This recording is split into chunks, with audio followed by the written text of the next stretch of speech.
প্রিয়া ও প্রিয়া তুমি কোথায়, একটা স্টুডিওতে বসে থেকে আড্ডা মারছি, এমন সময় শুনলাম আমাদের আসিফ গান গাচ্ছে একটা দিলসে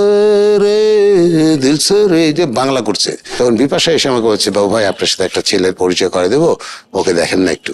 এই তখন এই আসিফ, এগুলো হয়তো আসিফটা না স্বীকার করে না। আপনি কি বলতে চান যে আসিফ আকবর অতীত ভুলে গেছেন? আসিফ অন্য জায়গায় বিপাশার কথাটা বলে না। আপনার কেরিয়ারে ও প্রিয়া তুমি কোথায় মেগা হিট, মাধবী কি ছিল হইল আরো মেগা হিট। এই যে সেই ওপ্রিয়া তুমি কোথায়, এটা নিয়ে তো অনেক কাহিনীও আছে এবং এই গানটা আমরা জানি যে ইন্দ্রিক সুর এবং পলাশের গাওয়ার কথা ছিল, কিন্তু ভাগ্যক্রমে সেই গানটি গেয়ে ফেললেন আসিফ আকবর। এটা আসলে কিভাবে সম্ভব? না, এটা সম্ভব হলো, আমি সব জায়গায় বলছি, এটা তো অনেক বছরের কথা, সে 25 বছর হয়ে গেল। এটা আমি সব জায়গাতেই বলেছি যে পলাশকে বলেছিলাম, পলাশ গাইনি, পলাশ বলছে ইয়েতে, বা এন্ড্র কিশোর দাদা বলছিল যে এটা একটা ভালো দরদ কণ্ঠ লাগবে, দারাজ কণ্ঠ লাগবে, যে ও প্রিয়া তুমি কোথায়, এই যে এটা করতো। এখানে গিয়ে দাদা একটু মিস করছিল, দাদা বলছে শোন চল আমরা একটু বাইরে গিয়ে চা খেয়ে কথা বলি, তবে শোন এটা এই লাগবে। এই তখন বাক্সবন্দি হয়ে গেল ও প্রিয়া তুমি কোথায়।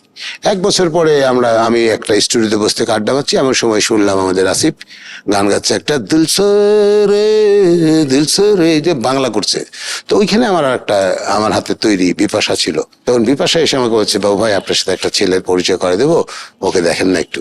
এই তখন এই আসিফ, এগুলো হয়তো আসিফটা না স্বীকার করে না। এই জিনিসগুলো স্বীকার করতে, যে তার পাশে শিল্পী কাকে নিয়ে আসলো, এটা হলে কি আল্লাহ খুশি হয়, বান্দাও খুশি হয়। কেন অতীতকে যে ভুলে যায় সে আহমক নম্বর 6। আপনি কি বলতে চান যে আসিফ আকবর অতীত ভুলে গেছেন এরকম? না, ভুলে যায়নি, ওই যে আসিফ অন্য জায়গায় বিপাশার কথাটা বলে না, সেটাই বলতেছি, অন্য কিছু না। প্রথম দেখার আসিফ ভাইকে, প্রথম দেখার স্মৃতি কি মনে পড়ে? ও প্রিয়া তুমি করার আগে একটু যদি বলতেন সংক্ষেপে। 24 ঘন্টা আমার সাথে থাকতো, ওর কাছে তো ওই কথা বলে, তো আমি তো বলি না। ও 24 ঘন্টা আমার সাথে থাকতো, আমাকে বাসায় নামায় দিয়ে রাত্রির বেলায় বাসায় যেত না। এই অনেক গল্প আছে, ওর তো অনেক গল্প আছে না। শেষ পর্যন্ত ও প্রিয়া তুমি কোথায় যেভাবে আসিফ ভাইয়ের গাইলেন, ওইটা একটু ছোট্ট করে একটু। না, তারপরে তো ওকে নিয়ে এসে বললাম যে তোমাকে এমন গান দেবো, তোমাকে আর পিছিয়ে তাকাতে হবে না, পিছিয়ে ঘুরে তাকাতে হবে না। আল্লাহ শুনে নিয়েছে, হয়ে গেছে আসিফ।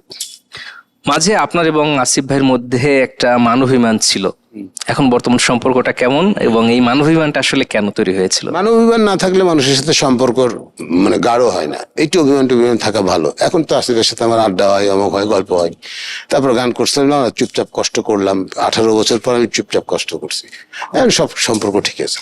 অভিমান থাকা ভালো, অভিমান থাকলে সম্পর্কের কাছে যাওয়া যায়, অভিমান না থাকলে হয় যায়। একটু বকাঝোকা না করলে হবে না, একটু দূরে না গেলে হবে না, আবার কাছে টেনে নিবে। ওদের দুজনকে তো আমি 24 ঘন্টায় বকি, কিন্তু ওরা আমাকে ছেড়ে যেতে পারবে?